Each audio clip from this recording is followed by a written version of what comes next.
Almost every living thing on this planet, the moment it catches the scent of smoke, bolts and runs without looking back. Only one single species does the exact opposite. It walks toward the smell, carries fire in its pocket, wakes it up on the kitchen stove every morning, and flicks a lighter a dozen times a day without even glancing up from its phone. That species is you. About 1,000,000 years ago, one of your ancestors did something no other animal on Earth ever dared to do. Walked right up to the flames, took fire for itself, and never gave it back. From that day on, fire began creeping across the planet, and eventually it reached every continent. There was just one problem. It could never have gotten there on its own. So hold on to a single question all the way to the end, because the answer is going to be far more unsettling than it looks. In this pairing of human and fire, who tamed whom? And, if we're being honest, who used whom to take over the whole world? Let's start with just how much older fire is than we are. It's older than the dinosaurs, older than the first trees, older than nearly everything you think of as genuinely ancient. The earliest wildfires were blazing around 420 million years ago, in a world where almost all the greenery was bare, leafless stalks a few inches tall, while above them, like towers, rose living columns as high as a 2-story house. For a long time, these were called giant fungi, though, to be fair, scientists aren't so sure anymore, and increasingly suspect they were some separate, long-extinct branch of life all their own. So the very first fire in the planet's history was, essentially, a bunch of burning, overgrown mushrooms. As openings for a grand story go, you have to admit, that's a wonderfully absurd one. And earlier still, there was no fire on Earth at all, for a reason that's almost insultingly simple.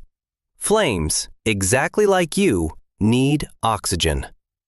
Plants pumped it into the air when they first crawled onto land, and only once oxygen climbed past 13%, today for comparison it sits at 21%, did the planet finally gain the very ability to catch fire.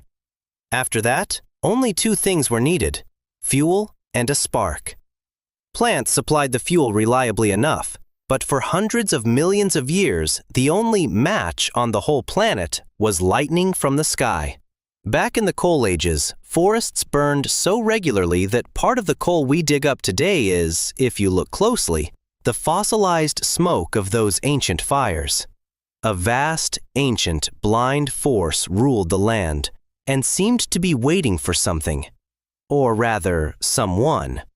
Someone with hands. And hands, as it turns out, did eventually show up. The most reliable trace of that ancient madness is kept in a cave in southern Africa. In layers about 1,000,000 years old lie ash, charred bones, and right beside them, stone tools. Someone warmed their hands here, back when a whole geological eternity still stood between them and you. And here's where you don't want to confuse 2 completely different skills. Using fire and being able to light it are, to put it mildly, nowhere near the same thing. For hundreds of thousands of years, our ancestors basically stole fire. They'd catch a blaze after a lightning strike, and then guard the smoldering ember like a fragile pet that would surely die the moment you forgot to feed it. Striking a spark yourself is something humans learned only very late, and this is exactly where science is rewriting the textbooks right now.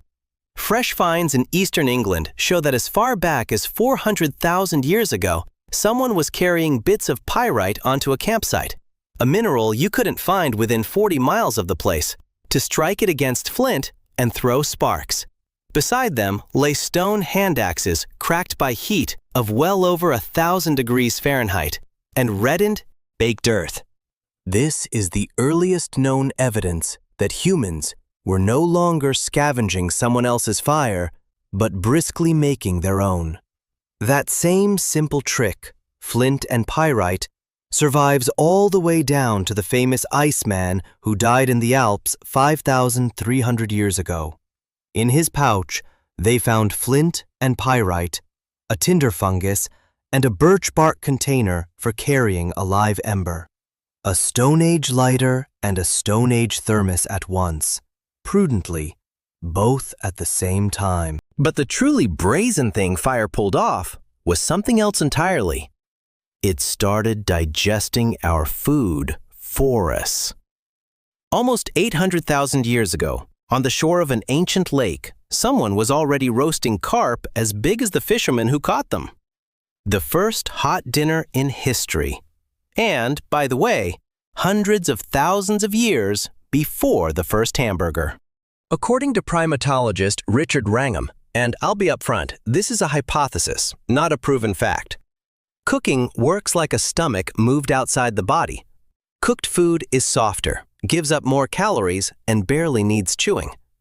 In his model, that alone handed our ancestors up to 4 extra hours a day, the very hours that apes our size burn on endless chewing. On those hot, easy calories, the brain began to grow.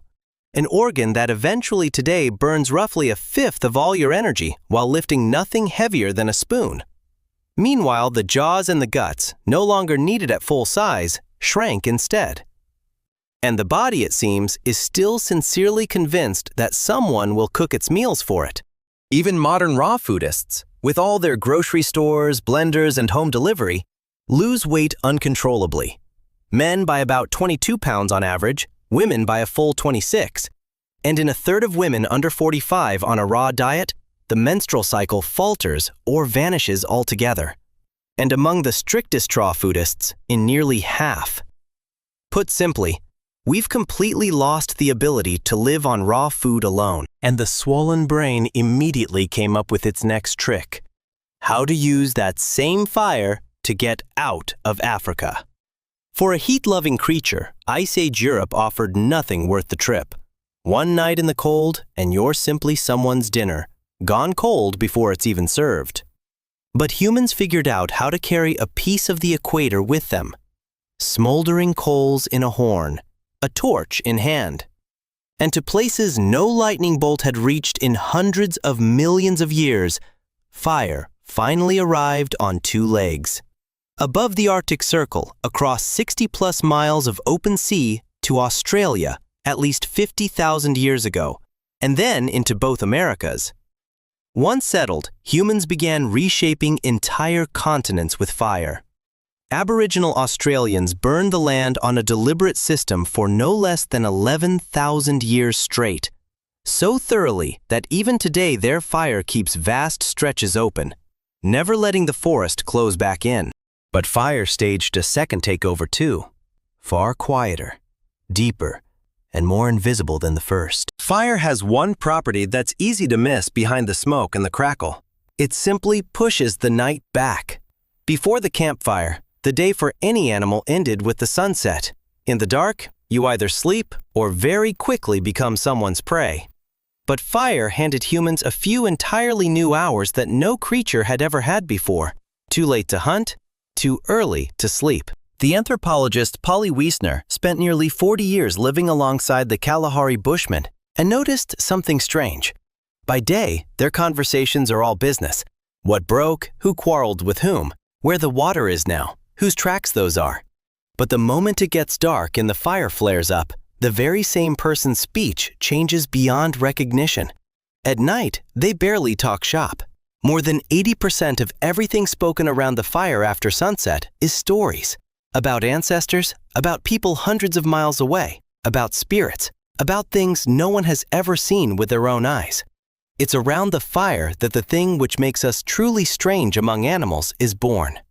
Imagination, myths, the stubborn sense that the world is far bigger than the patch of ground you're sitting on. And this, by the way, is anything but idle chatter about nothing. Those nighttime stories carried literally everything. How to survive, who can be trusted, who counts as your kin 3 horizons away. It seems that beside this smallest off-lames, humans first began inventing the things that aren't there. Now we can circle back to that question from the very beginning and finally close it. For hundreds of millions of years, fire sat essentially locked up. To flare into life, it needed a lightning bolt from the sky every single time. It couldn't reach past the Arctic Circle, and across an ocean, it stood no chance at all. It was stuck. And then the perfect porter walked on stage, two-legged, with hands conveniently shaped for cradling an ember, and a curiosity that just barely outweighed its fear. Fire didn't conquer the planet on its own at all. It conquered it through us, with our own hands. And the scheme turned out to be almost indecently elegant. First, fire bound us to itself through food. A body that had forgotten how to live on raw meals physically couldn't quit it anymore. Wherever we went, it now went too. Then it made us carry it in our hands into everything that had once been utterly out of its reach. The frozen north, across the sea, onto every continent in turn. To fire, we became what the wind is to a dandelion seed. Simply a convenient ride. A way to settle across the entire world. And for the fare, it paid us back in exactly the currency you're used to thinking of as uniquely yours. Uniquely human. A big brain, which it grew for us on hot dinners. Long evenings no animal had ever known. And the first stories ever told, spoken in the dark.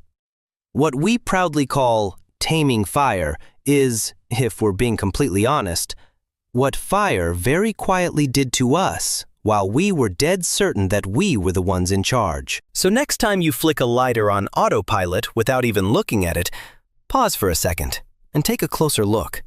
That tiny flame in your palm is the exact same force that spent 420 million years reshaping the face of an entire planet. Once, it crept at the speed of a wildfire and stalled at the first river in its path.